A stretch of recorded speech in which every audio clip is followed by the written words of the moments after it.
tão elegante, é uma maravilha.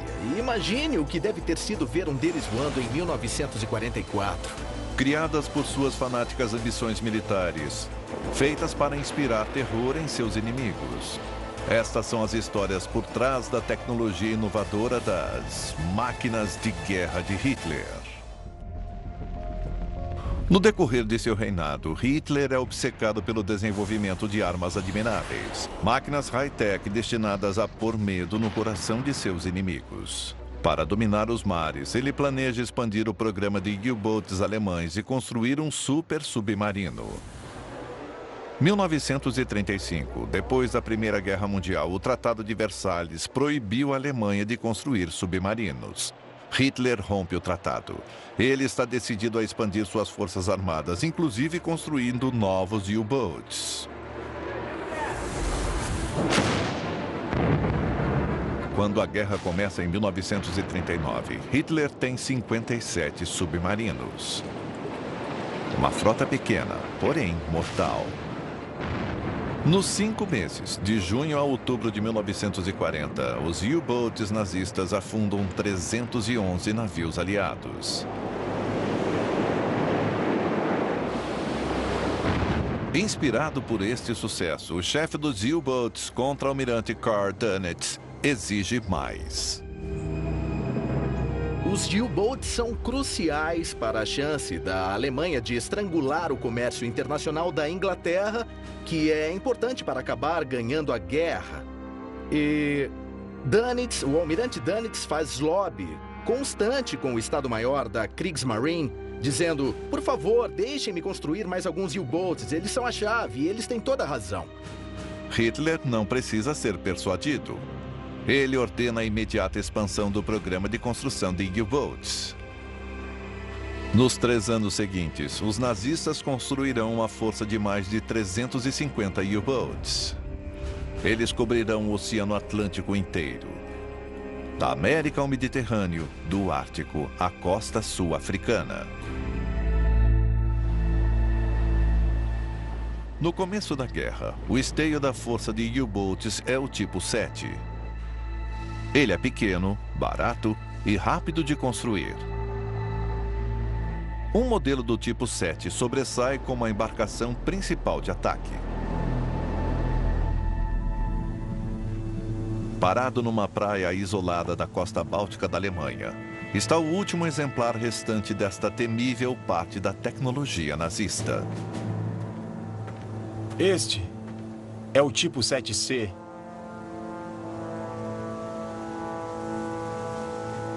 E tudo se resume a esta proa. Ela tem o design mais de um navio, é feita para navegar na superfície durante quase toda a vida. Este formato torna mais veloz e facilita a navegação nas ondas. Ele também foi feito para combater na superfície. Ele tinha canhões. Havia um canhão de 88 milímetros no convés de proa para disparar em outros navios. E uma bateria antiaérea atrás. E aqui temos os eixos das hélices. São 2, um de cada lado, que giram as hélices. Elas podem não parecer muito grandes, mas passa energia para o submarino chegar a 17 nós. A velocidade do tipo 7C na superfície chega a 8 nós, mais veloz que muitos navios aliados. Ele pode ser mais ágil que os comboios mercantes. No início da guerra, o tipo 7 tem sucessos incríveis. Mas o almirante Dönitz tem planos ainda maiores. Utilizar tecnologia avançada e destruir os aliados no mar. No início de 1941, um programa de armas secretas nazistas desenvolve um novo U-boat. Um que tem o potencial de infligir sérias perdas às embarcações aliadas. Ele é a criação do Dr. Helmut Walter, um engenheiro alemão pioneiro. Helmut Walter é um gênio, não há dúvida alguma quanto a isso. E os alemães são bons em reconhecer e recompensar isso. Walter estava desenvolvendo unidades de propulsão por foguete para uso em submarinos e aeronaves desde 1934. Sua construção mais famosa é o motor de foguete usado no avião Messerschmitt Me-163. A energia do motor vem da arma secreta de Walter, um supercombustível que ele criou usando o produto químico volátil peróxido de hidrogênio. Em um U-Boat, este combustível tem a capacidade de deixá-lo mais veloz e permite que fique submerso por mais tempo. Um submarino que usa motores a diesel tem que estar na superfície para acionar os motores. E um ativado com peróxido pode usar os motores com potência total em qualquer profundidade. Dönitz garante verbas para Walter desenvolver uma embarcação prática para testar suas ideias com submarinos. A nave experimental recebe o codinome de V-80. Walter desenha um casco no formato de um 8. O setor inferior é usado para armazenar o combustível peróxido de hidrogênio. A seção superior aloja os motores e a tripulação. Para melhorar o desempenho do V-80 submerso, Walter também desenha um casco externo aerodinâmico sem armas externas para reduzir a resistência. Ele tinha uma forma nova para submarinos, uma forma que foi descrita na época como mais parecida com um peixe do que com um navio. Nos testes iniciais, a embarcação atinge velocidades submarinas de 23 nós, 3 vezes mais que o tipo 7.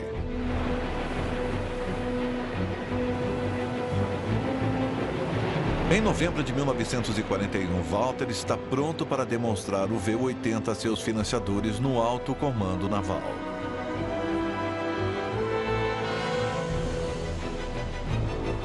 Com pouco mais de 22 metros de comprimento, esse barco pequeno agora chega à incrível velocidade de 28 nós submerso. O V-80 foi um grande avanço na tecnologia da propulsão, mas era pequeno demais para ser um U-Boat de combate. Ele não tinha muito alcance. Walter começa a modificar o projeto. Ele pegará o melhor do V-80 e o transformará em uma arma de guerra. Walter recebe a luz verde para construir um barco de combate maior, baseado em seu V-80. Ele o chama de Tipo 18. Mas assim que começa a construção, algumas questões surgem.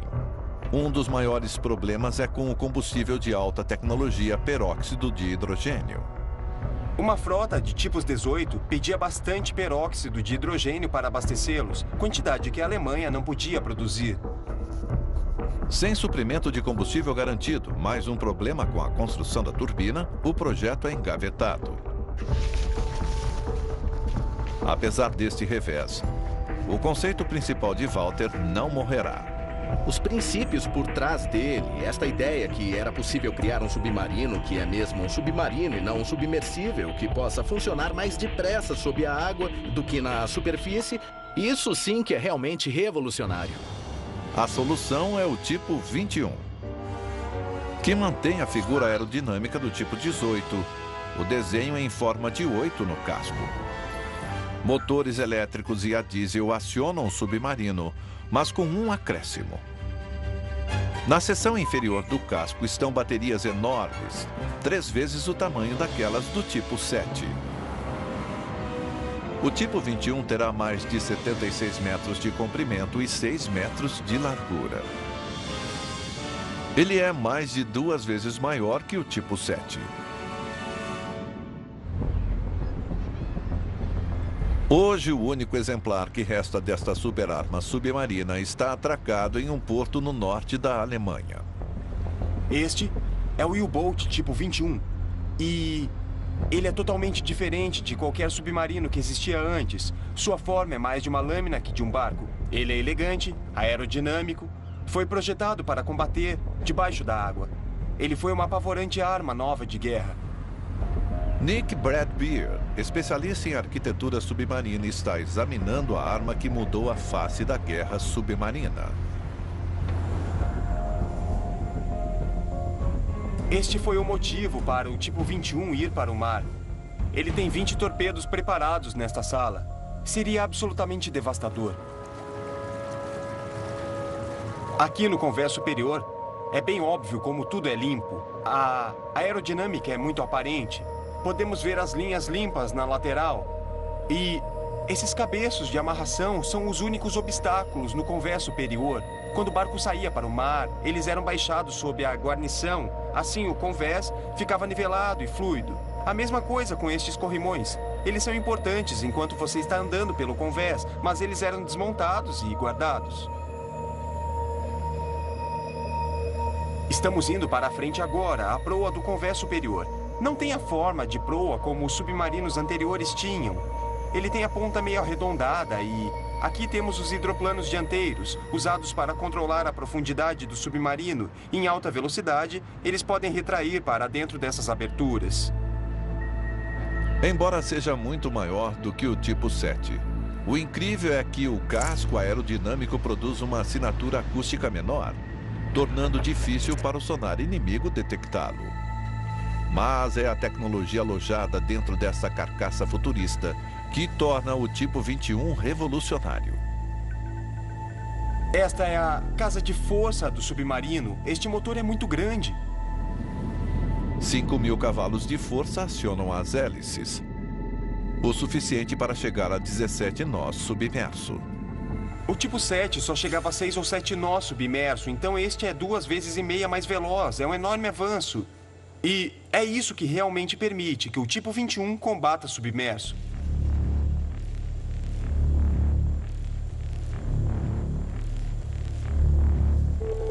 Aham. Estas são as baterias. É isto que realmente faz do 21 o 21. 236 toneladas de baterias enchem o casco inferior, o bastante para abastecer o submarino por 11 dias. Este é um espaço bem grande e este é um lado dele. Tem outro lado bem para lá. E aí tem outro andar embaixo. Estas são basicamente baterias de carros gigantes. Infelizmente, isso significa que, embora armazenem muita energia, elas precisam de muita manutenção. Agora tem uma passagem estreita aqui, entre os 2 tanques de baterias e... um pobre marinheiro tinha que descer a passagem, subir por um desses buracos e deitar nesta prancha. E aí, então, ele poderia se empurrar para trás e para a frente, porque esta coisa corre em trilhos. Mas enquanto ele fazia isto neste espaço apertado, ele tinha que tomar cuidado para não encostar nos conectores elétricos expostos. Aqui tem energia suficiente para te matar. Os 2 motores diesel do tipo 21 podem recarregar as baterias em apenas 5 horas. Eles precisam de ar para funcionar, então só são usados na superfície ou à profundidade de periscópio graças ao snorkel. Esta nova invenção permite que o ar entre no submarino quando está logo abaixo da superfície. Mas o snorkel do tipo 21 é engenhoso. Ele tem uma válvula esfera para impedir a água de entrar no barco e fornece alimentação indireta de ar para o motor. A coisa esperta que Walter fez com este design foi que os canos não se ligam ao diesel. O ar pode descer por estes canos e ele sai aqui, diretamente acima do filtro de ar do motor. Os canos mandam ar para o barco em si e o diesel retira o ar da atmosfera do barco.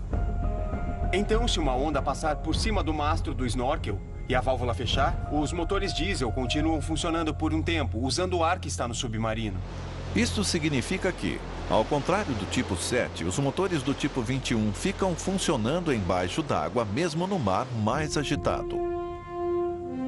Mas a construção inovadora do 21 e a tecnologia avançada têm somente um objetivo real. Tem a ver com seu poder de fogo. Este é o propósito principal do tipo 21. Este é seu principal sistema de armas. Temos 6 tubos de torpedo de 21 polegadas. Tem um par ali em cima, um par embaixo e outro abaixo do piso.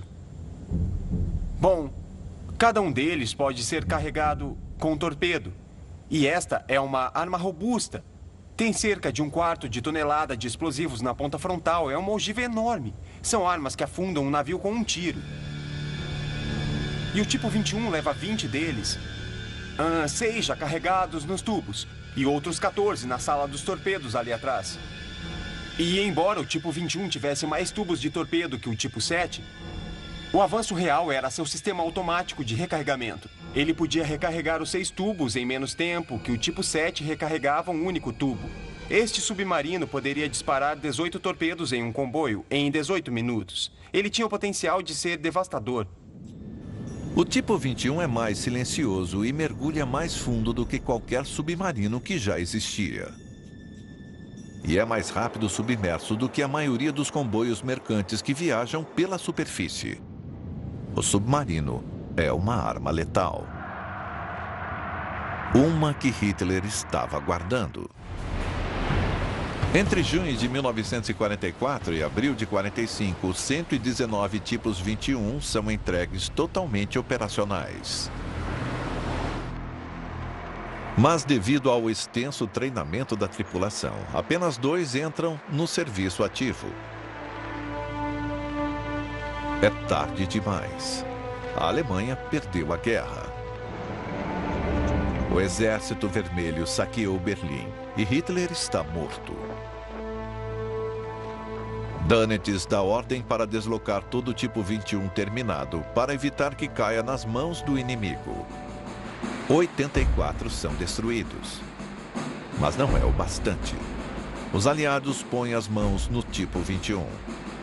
Ele se torna um modelo para o primeiro submarino nuclear do mundo, o USS Nautilus. Neste aspecto, ele com certeza foi um dos projetos mais bem-sucedidos e influentes de uma tecnologia de armas alemã na Segunda Guerra Mundial. Numa ironia amarga, os nazistas tinham criado a super-arma submarina mais avançada da história. Mas ela nunca disparou um único torpedo no inimigo. Se o tipo 21 tivesse entrado na Batalha do Atlântico 2 anos antes, em 43, é difícil imaginar como os aliados poderiam ter mantido os comboios pelo Atlântico. Não havia tecnologia que pudesse encontrá-lo e destruí-lo. Mas o tipo 21 entrou na guerra tarde demais para fazer a diferença. Mas a obsessão de Hitler por armas tecnológicas avançadas não se limitava ao mar. Ele também se concentrou bastante no ataque em terra. Agosto de 1917. O fascínio de Hitler por tanques gigantes e grandes canhões começa na Primeira Guerra Mundial. Como cabo na linha de frente, ele testemunhou o poder da artilharia pesada em primeira mão. Hitler vivenciou este peso maciço do poder de fogo, este bombardeio incessante. Isso devia ser algo que ficou gravado em sua memória desde seu tempo na infantaria. As pessoas tendem a ver a Primeira Guerra como a guerra da metralhadora. Porém, mais do que qualquer coisa, ela foi a guerra das peças de artilharia. Os canhões crescem, têm maior alcance ao disparar projéteis maiores e mais pesados a distâncias maiores. Na Primeira Guerra Mundial, Hitler não só vê a artilharia ficando maior, ele a vê se tornando mais móvel. Com a chegada do primeiro tanque, o Mark I da Inglaterra. Lá está ele, um soldado alemão da infantaria, em 1917, e em sua trincheira assoma esta caixa de metal gigante, que é imune às armas leves que ele tem consigo. Deve ter sido uma experiência altamente assustadora a primeira vez que um tanque desses passou sobre uma trincheira.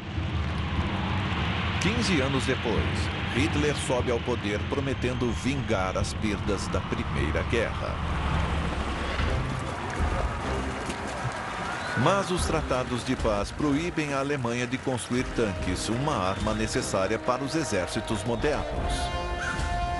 E Hitler aprova o desenvolvimento deles em segredo.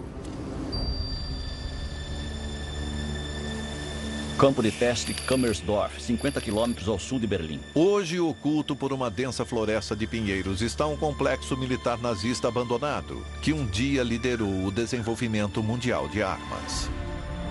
Este é o antigo quartel-general das operações secretas nazistas. Mais de 25 quilômetros quadrados de laboratórios de armas de ponta e campos de tiro, fábricas de tanques e depósitos de combustível. Aqui, cientistas nazistas criaram os primeiros mísseis balísticos do mundo.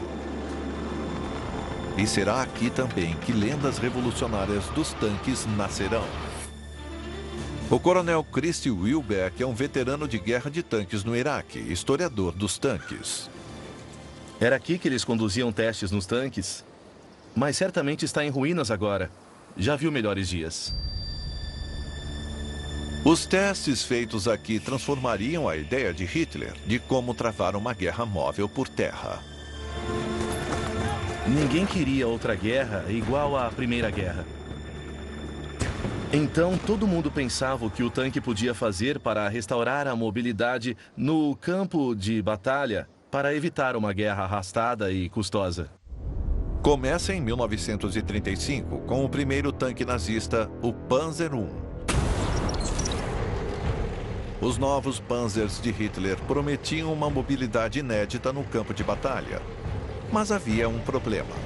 Os Panzers que tanto impressionaram Hitler são diminutos, menos de 2 metros de altura, armados apenas com metralhadoras, com 2 homens dentro, mas rapidamente os alemães perceberam que esses tanques não serviriam numa guerra moderna.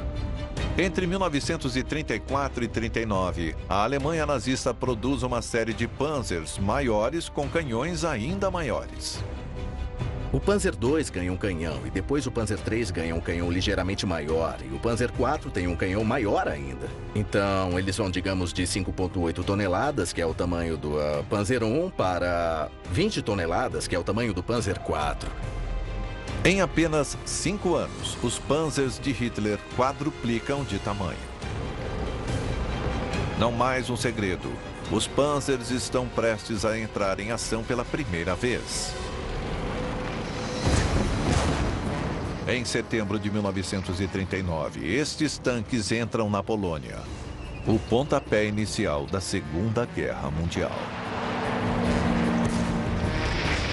A velocidade e poder sem precedentes da Guerra dos Panzers cria uma palavra nova: Blitzkrieg, a Guerra Relâmpago. Eles abrem grandes buracos nas linhas polonesas. Abrem grandes buracos nas linhas francesas. Os franceses simplesmente não são capazes de acompanhar o ritmo veloz do modo de guerrear alemão. Depois que a França é derrotada, Hitler volta sua atenção ao leste, reunindo a maior força invasora da história na fronteira soviética. 3.600 tanques e 4 milhões de homens. O exército de panzers alemães está pronto para invadir a Rússia e a confiança é grande. Mas vão enfrentar quem? Eles vão enfrentar o Exército Vermelho, que a propaganda retratava há anos, desde que os nazistas assumiram o poder, como um bando de camponeses caipiras, bolcheviques que nada sabiam e que seria a maior moleza. Em 22 de junho de 1941, a Alemanha invade.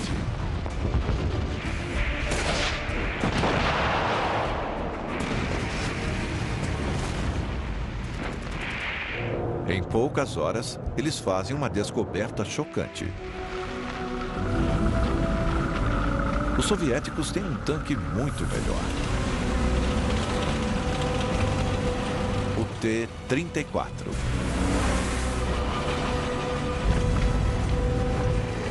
Em batalhas anteriores na Europa, as unidades blindadas de Hitler destruíram tudo em seu caminho. Mas o T-34 é mais pesado e mais rápido, com blindagem melhor, e atinge com mais força que os Panzers. Hitler vai precisar de tanques maiores. Este novo supertanque será diferente dos Panzers anteriores. Ele ganhará o nome de Tigre. O desenvolvimento do Tigre é um importante ponto de virada, porque ele marca o ponto em que os alemães subitamente dizem sim, grande é bom quando é um blindado.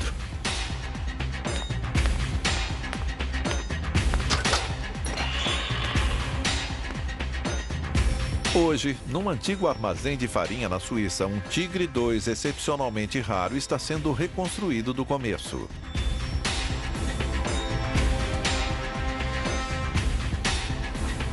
Para o historiador de tanques Ralph Reds, isso oferece uma chance inédita de ver em primeira mão os desafios de construir tal máquina.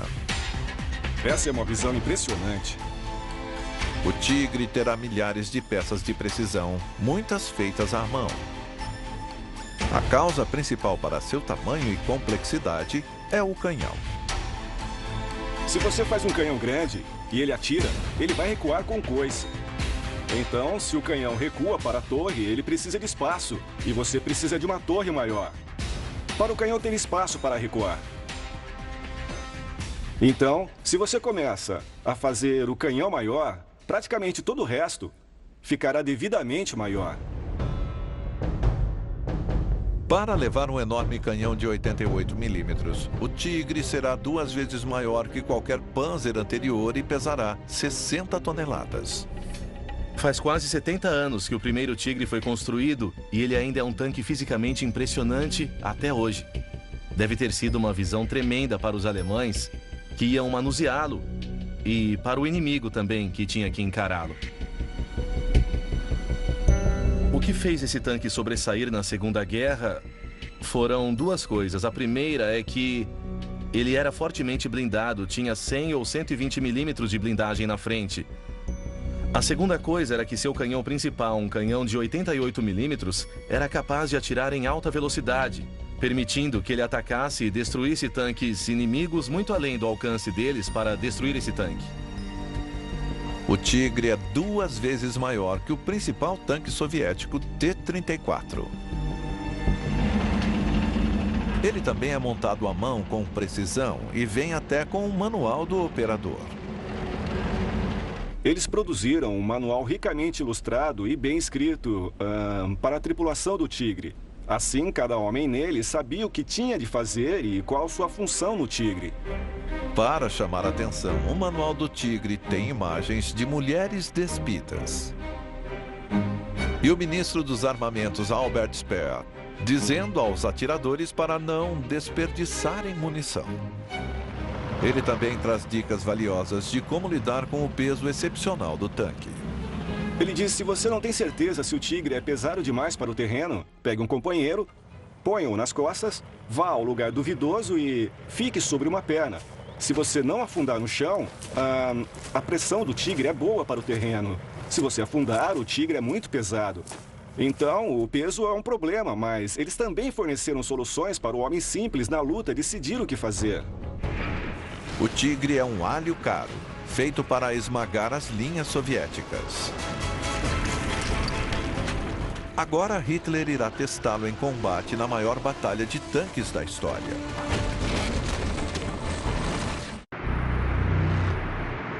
Aventura. Perigo. Instinto. Superação.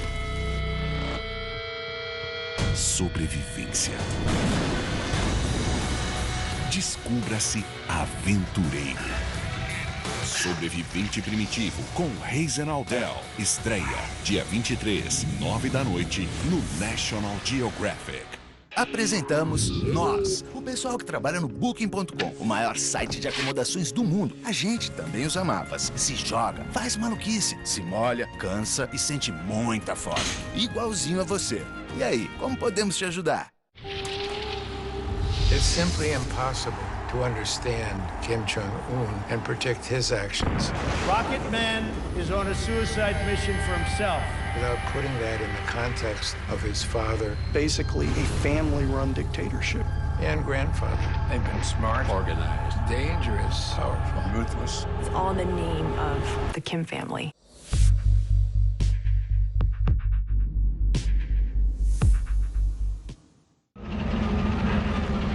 Primavera de 1943.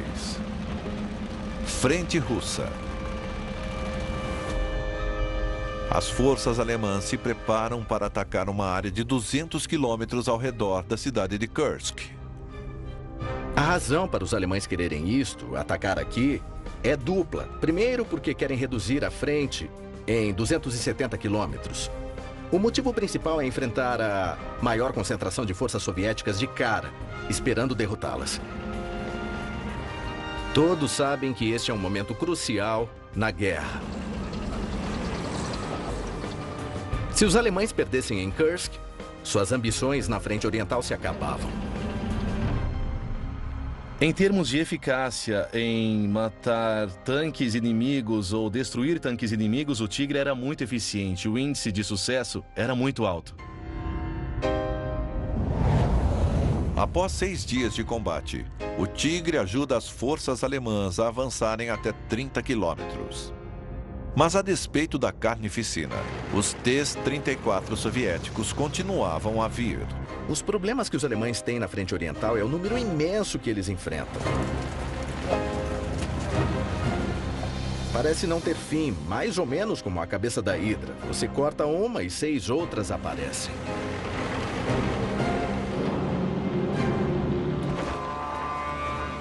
Enquanto a Alemanha estava criando sua obra-prima feita à mão, fábricas soviéticas de tratores estavam produzindo milhares de T-34. O Tigre de alta tecnologia está em número muito menor. E também exige uma manutenção preocupante. Ele era mecanicamente complexo, também era muito pesado, então tinha problemas de motor, transmissão, suspensão, o que causava muitos defeitos a ele. Como muitos dos Tigres enviados a Kursk, os tanques não estão sendo derrotados pelo inimigo, mas por sua própria engenharia complexa. Os registros alemães indicam que o mesmo número de tanques foi destruído pela tripulação para evitar sua captura depois que quebraram ou apresentaram defeito do que os que foram atacados e destruídos por fogo inimigo. A Alemanha tem muitos poucos Tigres para romper as linhas soviéticas mais de 100 quilômetros. Após perder 54 mil homens e mais de 250 veículos blindados, Hitler abandona a ofensiva de Kursk.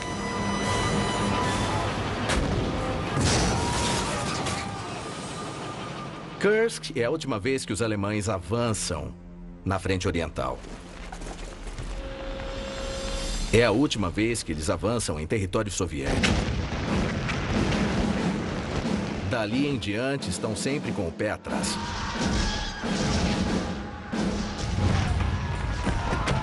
Apesar de perder a Batalha de Kursk, os sucessos de Tigres individuais convencem Hitler que grande é melhor.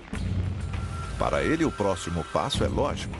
A Alemanha construirá o primeiro mega-tanque de verdade. A ideia de um megatanque, variando entre 100 e 250 toneladas, circulou pelo continente europeu durante quase 30 anos. Quase todo país importante tinha 1 ou 2 projetos guardados na gaveta. Agora os designers bombardeiam o Führer com planos rivais, incluindo um projeto de cair o queixo, 10 vezes maior do que qualquer tanque existente.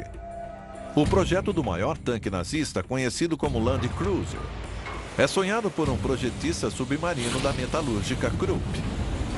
Esta é a única planta que existe desse veículo. Se olhar para o seu design e considerar as dimensões, basicamente é um navio em terra. A altura desse tanque seria de 11 metros. É quase o tamanho de uma casa de 4 andares. E o comprimento total do projeto chegaria a 39 metros. Esse tanque era tão grande que motores normais foram descartados. Nesse caso, o projetista Groth era projetista de U-Boats e usou o que conhecia. Pegou motores de navio com 2.200 cavalos de força e planejou instalar 8 deles. O Land Cruiser é nada menos do que um couraçado sobre rodas.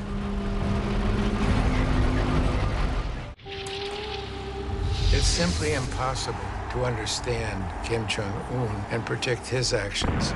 Rocket Man is on a suicide mission for himself. Without putting that in the context of his father. Basically a family-run dictatorship. And grandfather. They've been smart, Organized, dangerous, powerful, ruthless. It's all in the name of the Kim family.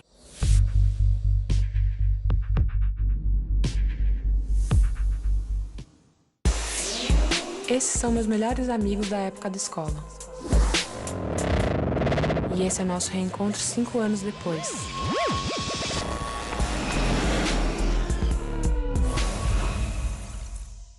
Temporadas completas para matar a vontade das suas séries favoritas é no Fox Premium. Assine já. Apresentamos nós, o pessoal que trabalha no Booking.com, o maior site de acomodações do mundo. A gente também usa mapas. Se joga, faz maluquice, se molha, cansa e sente muita fome.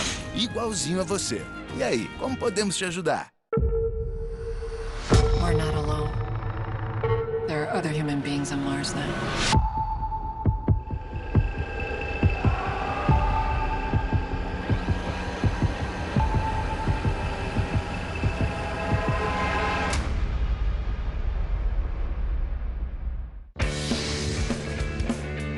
Que tal tirar umas férias? Sentir a natureza, fazer amigos, relaxar. Relaxar? A corrente e o vento estão me jogando para todo lado. Sobrevivente Primitivo com Hazen Aldel. Estreia dia 23, 9 da noite, no National Geographic. Este monstro de aço seria chamado Maus. É um monumental desafio de engenharia. Certamente seria um horror, um pavor para o inimigo enfrentar isto. Mas, na verdade, ele nunca teria de enfrentá-lo, a não ser que fosse posto na frente dele, porque a coisa jamais iria a parte alguma. Esse prédio onde estamos agora é o prédio que abrigava os 2 Panzer VII alemães, o Maus.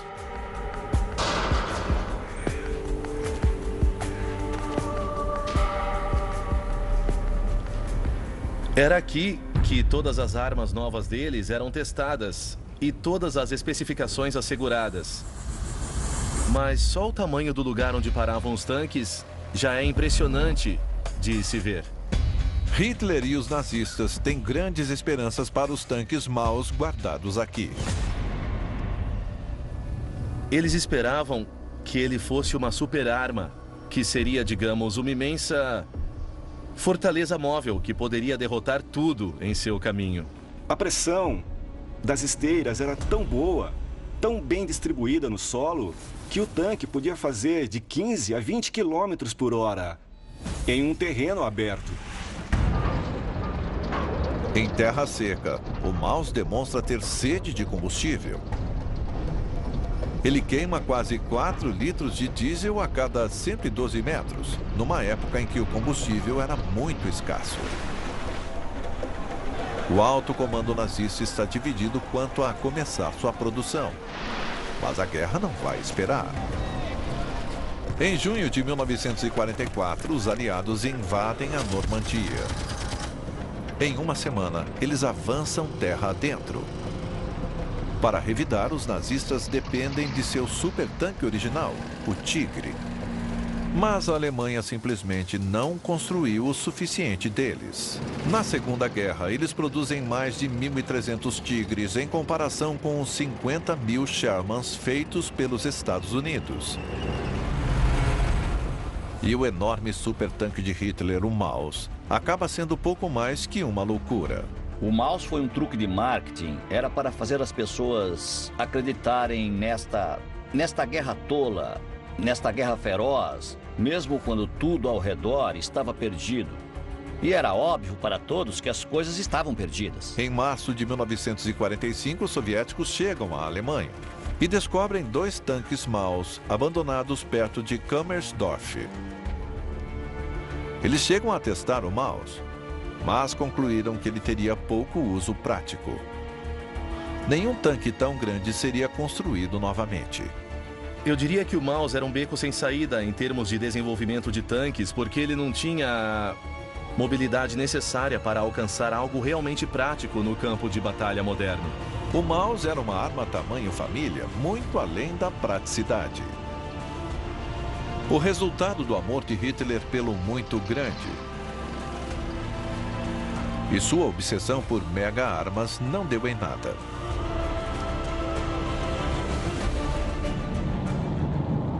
Alemanha, 1945. Uma força de bombardeiros aliados dirige-se para casa depois de soltar sua carga mortal, quando uma forma misteriosa surge repentinamente no céu. É a nova arma admirável de Hitler. o Messerschmitt Me-262. Um avião revolucionário sem hélices, capaz de voar a 190 km por hora, mais rápido do que tudo que os aliados têm no ar.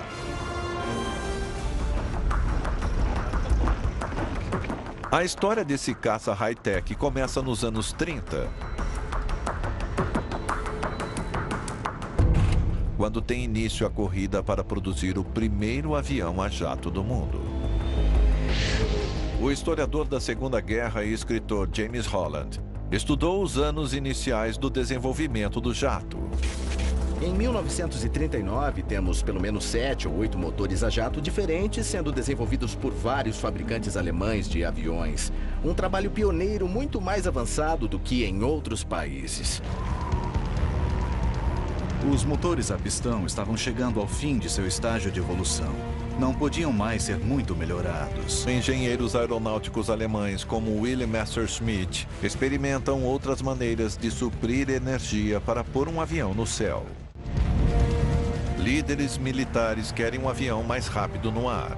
O historiador de aviação Mike Pavelek explica como funcionavam os motores do Me-262. O que eles criaram foi o turborreator. É o ápice da tecnologia a jato na Segunda Guerra.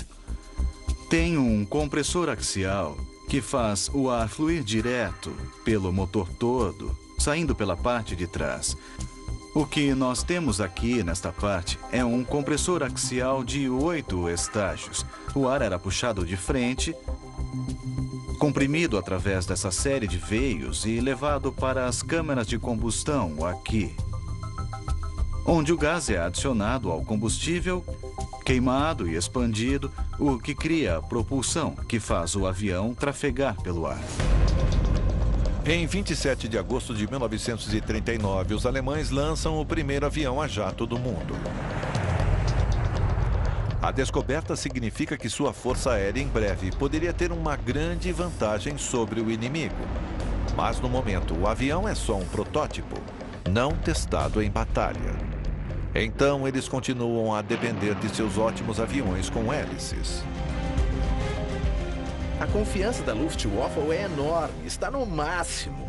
O mundo jamais vira o grau de conquista que os alemães têm. Parece que eles não podem ser detidos. O sucesso da Luftwaffe tem uma baixa não intencional. Seus aviões convencionais têm um desempenho tão bom que os nazistas diminuem o programa do jato. O desenvolvimento prossegue devagar.